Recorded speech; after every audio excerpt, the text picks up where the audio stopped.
Hello साथियों, नमस्कार। आपने देखना शुरू कर दिया आपका अपना YouTube channel DS Mishra official और आपके अपने चैनल पर इस ब्रेकिंग न्यूज वीडियो के साथ आपका हार्दिक स्वागत है। और इस समय आज की सबसे बड़ी ब्रेकिंग न्यूज यही है कि सरकारी कर्मचारियों को बड़ी सौगात मिलने वाली है और कैबिनेट ने 8वें वेतन आयोग को मंजूरी दे दी है।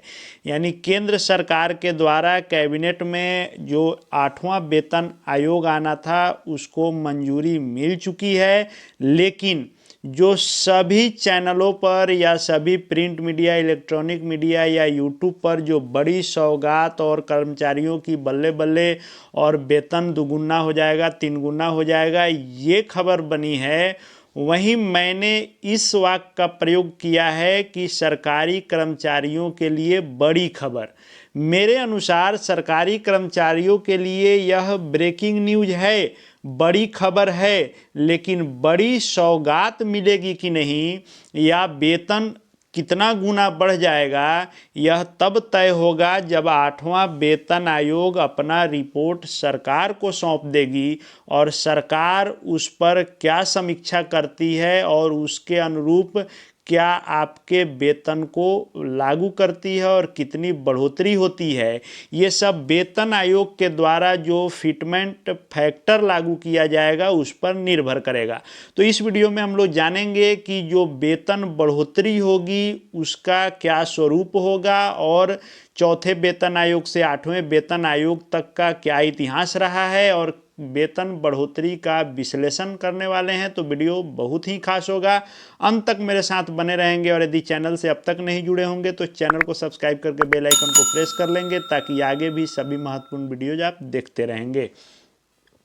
तो सबसे पहले हम लोग बात कर लेते हैं कि केंद्रीय कर्मचारियों का या इसके अनुरूप राज्य सरकार के कर्मचारियों का, बिहार सरकार कर्मचारियों के सहित सभी का अभी तक का वेतन मान जो लगा है, नया जो वेतन आयोग गठित हुआ है उसका क्या इतिहास रहा है। तो चौथे वेतन आयोग में कर्मचारियों के वेतन में 27.6% की वृद्धि हुई थी और उस समय 750 रुपये न्यूनतम वेतन थे। 5वें वेतन आयोग की बात कर लें तो इसमें 31% का बड़ा इजाफा किया गया था और इसमें कर्मचारियों का वेतन 2550 रुपये प्रति महीना हो गया था। फिर छठे वेतन आयोग की बात करें तो इसमें बहुत बड़ा उछाल देखने को मिला था और फिटमेंट फैक्टर के अनुसार 1.86 गुना किया गया और इसमें 1.86 ही किया गया, लेकिन वेतन में जो बढ़ोतरी हुई वह 54% हुई और सैलरी न्यूनतम बढ़कर बेसिक जो है लेवल 1 की 7,000 रुपये हो गई थी। फिर 7वें वेतन आयोग जो अभी वर्तमान में लागू है और चल रहा है, जो 2014 में 7वें वेतन आयोग का गठन किया गया और 16 में इसको लागू किया गया, तो उसमें 2.57 से गुना तो किया गया, लेकिन वेतन वृद्धि सिर्फ 14.29% ही हुई थी। यानी फिटमेंट फैक्टर भी जो आता है वह चाहे 1.18 से हो, 8.6 से हो, 2.57 से हो या 3 से हो, जो भी गुना हो, लेकिन वेतन वृद्धि कितनी फीसदी होगी ये भी बहुत बड़ा मायने रखता है। अब आइए हम लोग 7वें वेतन आयोग की समीक्षा करते हैं। तो जो 7वां वेतन आयोग वर्तमान में जो चल रहा है, 2016 में जो लागू किया गया था, इसमें वेतन बढ़ोतरी सबसे कम हुई थी। पिछले आपको वेतन आयोग की तुलना करें 2.57 से फिटमेंट फैक्टर के हिसाब से तो बढ़ाया गया, लेकिन बेसिक सैलरी बढ़ के 18,000 रुपये ही हुई थी और 14 कुछ फीसदी ही वेतन बढ़े थे। 8वें वेतन आयोग में अगर इस फिटमेंट फैक्टर की अधिकतम रेंज के तहत बढ़ाया जाएगा तो न्यूनतम सैलरी 26,000 रुपये हो सकती है, लेकिन ये भी कोई अभी दावा नहीं कर सकता है जब तक 8वें वेतन आयोग की सिफारिश सरकार को नहीं पहुंचती है। आगे हम लोग बात कर लें तो 8वें वेतन आयोग में बढ़ने वाले सैलरी के संदर्भ में तो ऐसा यह विश्वास जताया जा रहा है या जो और भी अर्थशास्त्री लोग हैं या विभिन्न न्यूज़ चैनलों के द्वारा बताया जा रहा है कि वेतन में फिटमेंट फैक्टर जो होगा वह कम से कम 2.86 तय किया जा सकता है। बहुत सारे लोग 1.92, कुछ लोग इसमें 92% वेतन वृद्धि, तो कुछ लोग इसमें 3.68, अपने अपने हिसाब से लोग अभी तय कर रहे हैं। लेकिन यह डिपेंड करेगा, फिर मैं कह रहा हूँ कि 8वां पे कमीशन अपनी सिफारिश क्या करता है। जो टोटल सैलरी होगी वह न्यूनतम 51,480 रुपये हो सकती है सभी चीज़ों को मिला करके, और अभी जो मिनिमम सैलरी 18,000 है, वैसे ही पेंशन भोगियों की भी सैलरी बढ़ सकती है, क्योंकि जब बढ़ेगा तो पेंशन भोगियों का भी बढ़ेगा। लेकिन केंद्र सरकार जो यह कर्मचारियों और पेंशन भोगियों के लिए 8वें वेतन आयोग को मंजूरी दी है, उससे लाभ जो मिलेगा वह कितना मिलेगा यह तय होगा जब यह फिटमेंट फैक्टर तय होगा वेतन आयोग के द्वारा। आप जान रहे हैं कि 2016 में 7वां वेतन आयोग को लागू किया गया था, और चौथा, 5वां या 6ठा वेतन आयोग फिर 7वां का देखें तो ये सभी 10 साल का कार्यकाल रहना है। तो उस अनुसार 2016 में 7वां वेतन आयोग आया था, उस अनुरूप यदि हम देखेंगे, और घोषणा भी ऐसी है कि 2026 में इसको लागू किया जाएगा। केंद्र सरकार इसको 2026 में लागू करेगी, राज्य सरकार 2-4-6 महीने के बाद इसको लागू करेगी, लेकिन बिहार सरकार के भी कर्मचारियों को इसका लाभ मिलेगा और शिक्षकों को भी इसका लाभ मिलेगा राज्य कर्मचारी के तहत, और जो नियोजित शिक्षक होंगे उनको भी इसका लाभ मिलेगा, क्योंकि जो भी वेतनमान आता है वह नियोजित को ही मिलता है और जो बिहार सरकार राज्यकर्मी है उनको भी मिलता है। बहुत सारे लोग इस 8वें वेतन आयोग के अनुसार यह मिनिमम सैलरी बता रहे हैं, level 1, level 2, level 3, level 4, level 5 और लेवल 6 का। वर्तमान में 7वें पे कमीशन के अनुसार जो 18,000 है उसको 30,600, जो लेवल 2 है 19,900 उसको 33,830, लेवल 3 जो है 21,700 वाले को 36,890, 25,500 को 43,350, 29,200 को 49,640 और 35,400 को 60,180।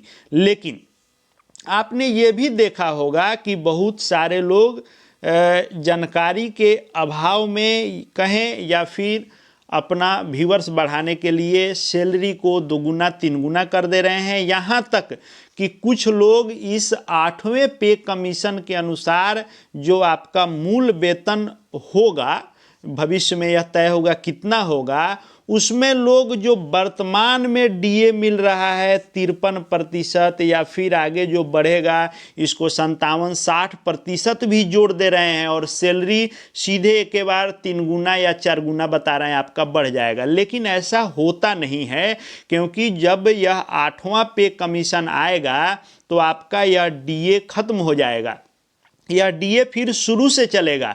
जब 8वां वेतन आयोग लागू किया जाएगा तो 0 तो नहीं लेकिन 2% से लेकर के और 5% के बीच में यह निर्धारित किया जाएगा फर्स्ट बार की 2% या 3% या 4% मिलेगा। तो ऐसे ही आपका डीए अब वर्तमान में जो मिल रहा है वह नहीं मिलेगा। बहुत सारे लोग इस डीए पर, वर्तमान एचआरए पर, सभी पर कर दे रहे हैं।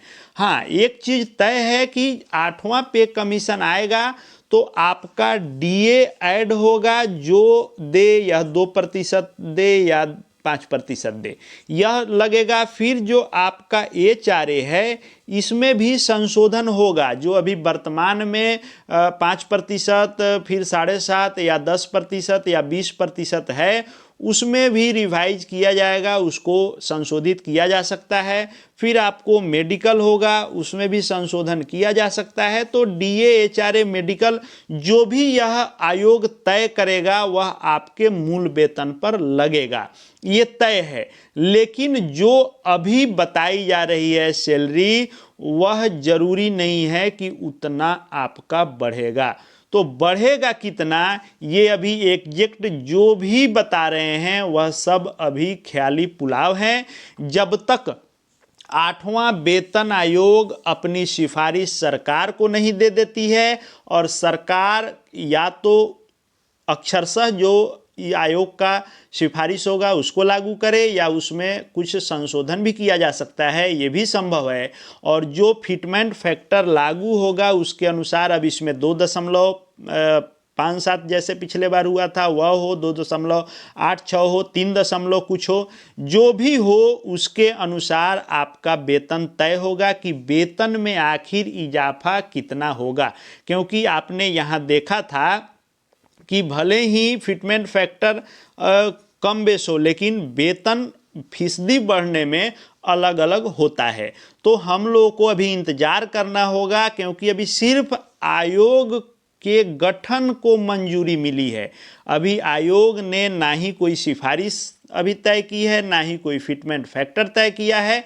हाँ, एक चीज़ तय है कि जो भी सरकारी कर्मचारी हैं, चाहे वह केंद्रीय हों या राज्य सरकार के हों, सभी के सैलरी में बढ़ोतरी होगी, यह तय है। और अच्छा खासा भी होगा, ये भी तय है, क्योंकि अगला आयोग आता है तो वेतन आपका बढ़ता ही है।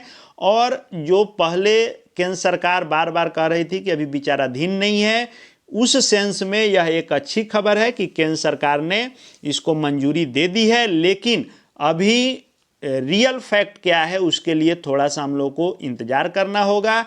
जो भी अपडेट निकल करके आएंगे सब आपको यहाँ देखने को मिलेंगे। चैनल से जुड़ जाएंगे, चैनल को सब्सक्राइब करके बेल आइकन को प्रेस कर लेंगे। साथ ही साथ हमारे Telegram channel DS Mishra official से भी जुड़ जाएंगे। हर अपडेट वहाँ आपको मिलते रहेंगे। इस वीडियो को देखने के लिए आपका बहुत बहुत धन्यवाद।